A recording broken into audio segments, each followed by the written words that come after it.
Olá, aqui é Eleanor e é muito bom estar conversando sobre esse assunto. Eu não falo com a minha mãe. O que vai acontecer?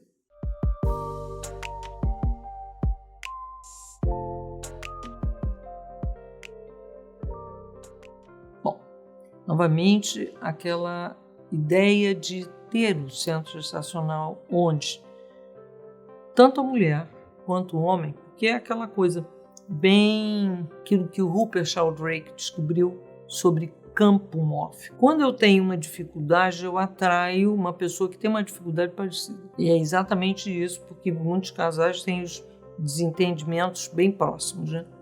Então, primeira coisa seria, dentro do centro, vamos trabalhar o casal. Vamos trabalhar que esse homem resolva as sequelas dele da infância, resolva as situações da ancestralidade dele e ela também. E que os dois aperfeiçoem muito a relação deles. E a tal ponto que quando eles estiverem absolutamente apaixonados e que o projeto deles seja: queremos materializar esse amor através de uma criança. Então, esse é um momento ótimo para eles conceberem. Mas uma coisa que aí, nesse centro, precisa ser resolvida são essas querelas com a mãe. Por quê? Porque, vamos convenhar, nós adultos estamos na situação de aceitar as pessoas como elas são. Se eu ainda estou brigada com a mamãe, eu ainda estou infante. Aí você pode dizer assim: Mariana, você não tem ideia da minha mãe. Minha mãe é uma mala. Ah, tudo bem, ela pode ser a mala que for. A nós, adultos, só cabe aceitar as pessoas tal como elas são. Eu posso conviver mínimo para não ter encrenca, ou máximo, um pouquinho mais.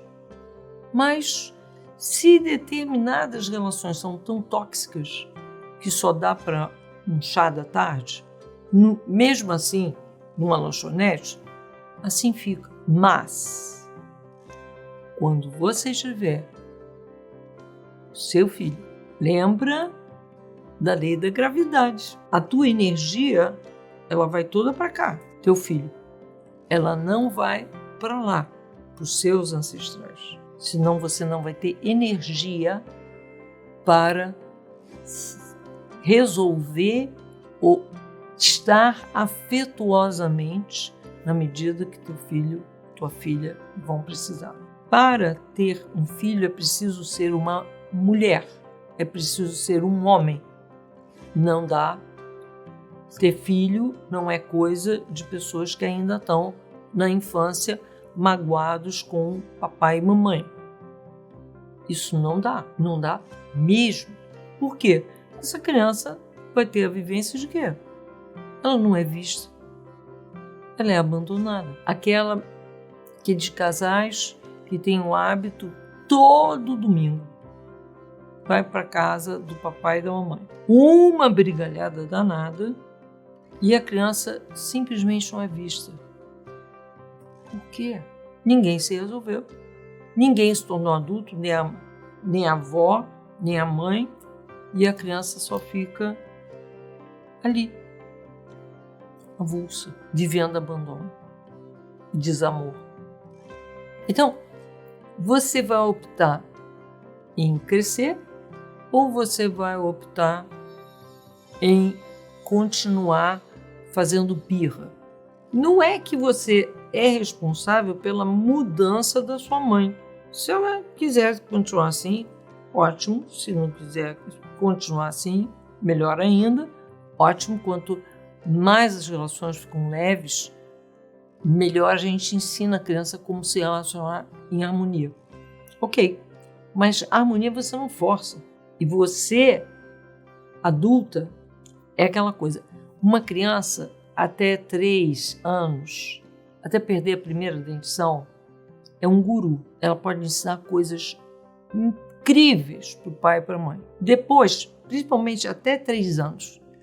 Até 3 anos, a criança tem eu. ela fala dela mesma, eu. É aquela coisa, guru, e a gente conhece tantas histórias, né? O eu deles é que acaba dando confusão. Então, aqui eu tenho um guru comigo, que pode me ensinar um monte de coisa, é só eu observar. Ele não vai dar sermão, não. Mas ele pode, de alguma maneira, ao observar, ao que eu me coloque na experiência de amá-lo, eu vou me transformando, me transformando, me transformando.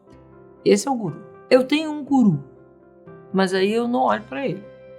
Eu olho para a mamãe, porque eu ainda me sinto com 4 anos, ainda estou magoada porque ela não prestou atenção em mim. Olha só a repetição que você está fazendo. Aquilo que o Jung falava há praticamente 100 anos, criança nunca adoece. Ela é um espelho do problema que está no inconsciente dos pais ou da ancestralidade. Nunca adoece. Porque é assim, essa... Não. O que é que essa criança está tentando te dizer? O que é que você não está provendo a ela? Observa. E a idade já é um indicador. Se a criança estava muito bem, era calminha, né? E aos 2 anos começou a ter um comportamento de acordar demais à noite ou de alguma maneira tá inquieta, primeiro a gente vê os pais.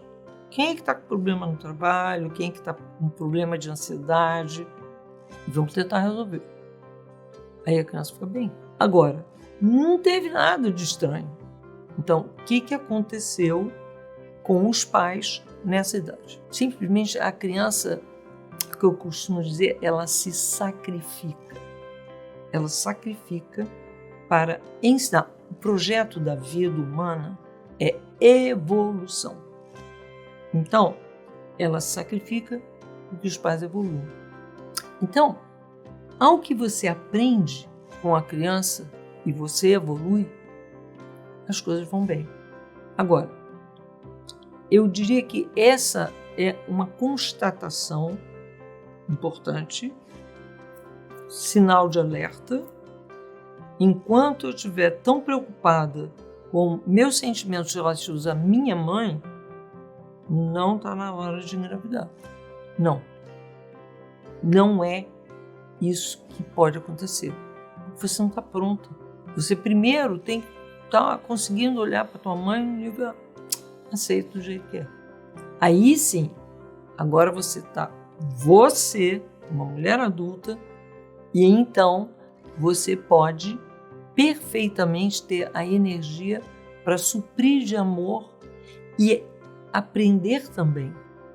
Porque é uma coisa que as pessoas não falam, mas que os russos recentemente atestaram, documentaram.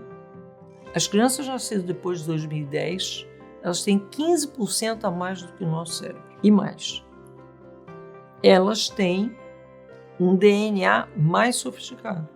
Tem criança na Rússia que está ensinando física de outros universos para físico, com 4 anos. Tem crianças fazendo coisas do arco da velha. Canso de ver. É um garotinho de 2 anos que pega o berimbau depois que viu a aula de berimbau que o pai deu para o filho e ele sai tocando. Crianças que botam a mão têm capacidade de cura. Porque aquilo que os russos chamam de hipercomunicação, na verdade, essas crianças estão nascendo com várias capacidades de telecinésia, telepatia e daqui a pouco teletransporte. Há um fato, que quem quiser vá ver, né, que é fundamental, é o trabalho do Kelkar, lá na Índia. E em 2002 publicou um livro que ele tinha acompanhado 6.000 crianças durante 35 anos. Bom, eu estive lá in loco e o que eu posso dizer é, eu tive a sensação que eu estava num pedaço do céu. Incrível. Uma miséria inacreditável. Tantas crianças, tantas pessoas, porque muitos daqueles que foram criados ali já estão trabalhando junto no centro, que é um centro que prepara casais para estarem bem, depois preparam casais para engravidar, preparam casais para estarem durante a gravidez muito bem e seguem acompanhando essas crianças às escolas. Não tem nem carteira e as crianças brincam de telecinese. Só tem um carrinho desse tamanho. Vários brincam com o olho, eles botam o carro para cá e para lá e morrem de rir. Só tem uma bola numa coisa com água.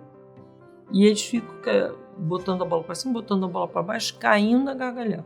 Não vi uma criança gritando, não vi criança se espancando, não vi nada. Fiquei alguns dias lá. Nada. E também naqueles que já estão com 30 e poucos e baixo, né? Porque quem estava com 35 anos em 2002 está com muito mais. Sempre com um sorriso no rosto, uma sensação de leveza. Sabe, literalmente outra espécie, aquilo que eu chamo Homo sapiens frater. Outra espécie. Já existe. E isso depende de quê? Depende que um homem saiba viver a totalidade de si e essa mulher viva a totalidade de si. E aí elas estão plenamente capazes de dar o básico, que é a concepção, que veja, a concepção vai gerar uma onda fractal que vai dar no parto. E não só. Todo mundo tem aquele mês na sua vida onde tudo de ruim acontece. Isso está dizendo que vai fazer as contas, provavelmente foi o mês da tua concepção indesejada. Dá para mudar isso. De renascimento dá para mudar isso. Ou, ao contrário, tem aquele mês que é o mês onde tudo de bom te acontece. Então, essa onda, a concepção é importantíssima, tanto ou mais que o próprio parto. Então, a concepção precisa ser consciente. Agora, se a minha cabeça está ligada nas minhas encrencas com a mamãe, cadê amor? Cadê essa onda de amor incrível que traz uma alma que já te escolheu, que já escolheu o pai, porque tem a gente olhando, né, a nível do histórico do DNA, tem similitudes, os três. Não há nada de aleatório. Aleatório é conversa do século XIX. Né? Tudo tem uma finalidade. Porque eu quero evoluir. Eu quero que esse ser evolua, eu quero que esse ser evolua, porque já se conhece. Né?